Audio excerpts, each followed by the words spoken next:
రమేష్ గారు ఒక్క నిమిషం ప్లీజ్. లావణ్య గారు, లావణ్య గారు ఇప్పుడు రియాక్ట్ అవ్వండి. రమేష్ గారు మేము కిందాక కొన్ని ప్రశ్నలు వేశారనమాట, ఆ ప్రశ్నలకు సంబంధించి మీ దగ్గర ఆన్సర్ ఉందా?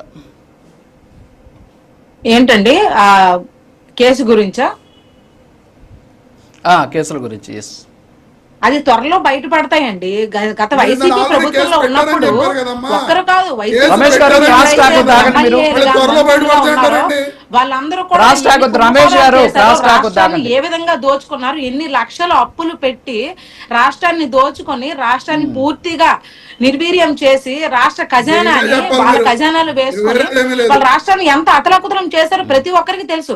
ప్రతి ఒక్క మంత్రి, ఎమ్మెల్యే, ముఖ్యమంత్రితో సహా గతంలో చేసినటువంటివి ఎక్స్ ముఖ్యమంత్రి జగన్మోహన్ రెడ్డి గారితో సహా ప్రతి ఒక్కరూ ఎన్నో కుంభకోణాల్లో పాల్గొన్నారు. వాళ్ళందరూ కూడా బయటపడతాయి ఒకదాని తర్వాత ఒకటి. ఎవరిని విడిచిపెట్టే ప్రసక్తే లేదు. ప్రతి ఒక్కరూ కూడా ప్రతి ఒక్క కుంభకోణంలో పాల్గొన్నారు. వాళ్ళందరూ పాల్గొన్నారు కాబట్టి ఈ రోజు జనాలు వాళ్ళకి ఓట్లు లేకుండా 11వ స్థానానికే పరిమితం చేశారు. నగిరిలో ఆవిడ ఏం చేశారు? ఆవిడ నగిరిలో ఎంత ఉద్ధరించారు ఆవిడ ఎమ్మెల్యేగా ఉండి. మరి ఆవిడ పనితీరుని చూసి అక్కడ ఆవిడ మరి అప్పుడు గాజులు కాశారో లేకపోతే ఇంకేం చేశారో ఆవిడని మరి పూర్తిగా చిత్తు చేశారు కదా. ఆవిడ ఏం ఘనకార్యం ఆవిడ పెట్టిందని చెప్పి చెప్పండి. చెప్తామండి, ఎందుకు చెప్పాము? ఇప్పుడు అన్ని చెప్పాలని రూల్ లేదు. ప్రతి ఒక్కటి ఒకదాని తర్వాత బయటకు వస్తాయి. ఇప్పుడు లడ్డు ఎలా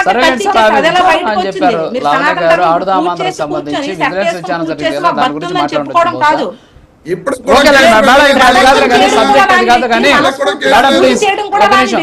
రమేష్ గారు ఒక నిమిషం క్లాస్ టైం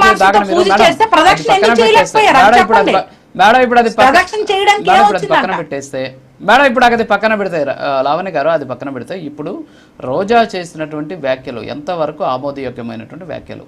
సో కళ్ళ ముందు కనిపిస్తున్నాయి. నేను చూపించాను, అన్నా లెజినోవా గారి గురించి చూపించాను. At the same time Chandrababu Naidu గారు, జగన్మోహన్ రెడ్డి ఇంట్లో పూజ చేసుకుంటారు, ఎక్కడ చేసుకుంటారో అలాంటి మాటలు ఆడడం మానేసి గాడిదలు కాసారా, పాలు పిదుగుతున్నారా? ఇవి ఒక మహిళగా ముఖ్యమంత్రి గారి భార్య స్థానంలో ఉన్న మహిళకి ఇచ్చే గౌరవం అండి. ఆంధ్రప్రదేశ్ రాష్ట్రంలో మన తెలుగు ప్రజలము ఉగాది రోజు మంచి పనులు మనం ఏం చేస్తామో, మనం ఏం మాట్లాడతామో, మనము ఆ సంవత్సరం అంతా మనకు అది జరుగుతుందని నమ్ముతాం.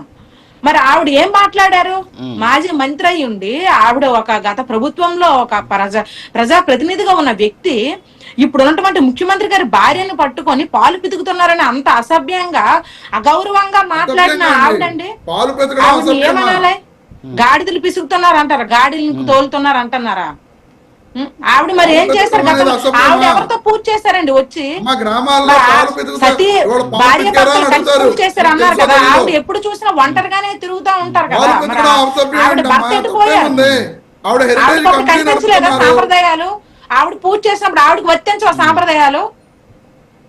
ఆవిడకి సాంప్రదాయాలు వర్తించవా చెప్పండి. ఆవిడ ఎవరితో కలిసి పూజ చేసి ఏది చూపించండి వీడియో. ఆవిడ ఎవరితో కలిసి పూజ చేసి కూర్చున్నారు ఉగాది రోజు? ఆవిడ నియోజకవర్గ ప్రజలకు ఏం జరగాలని మొక్కుకున్నారు? ఆవిడ ఎవరితో కలిసి పూజ చేస్తారో అది చూపించండి వీడియో. ఆవిడ ముందు తర్వాత అనాలి. రోజు ముఖ్యమంత్రి గారు ఒక మంచి కార్యక్రమానికి దివ్యాంగుల కోసం కార్యక్రమానికి పునాది వేసి ప్రవేశపెట్టారు.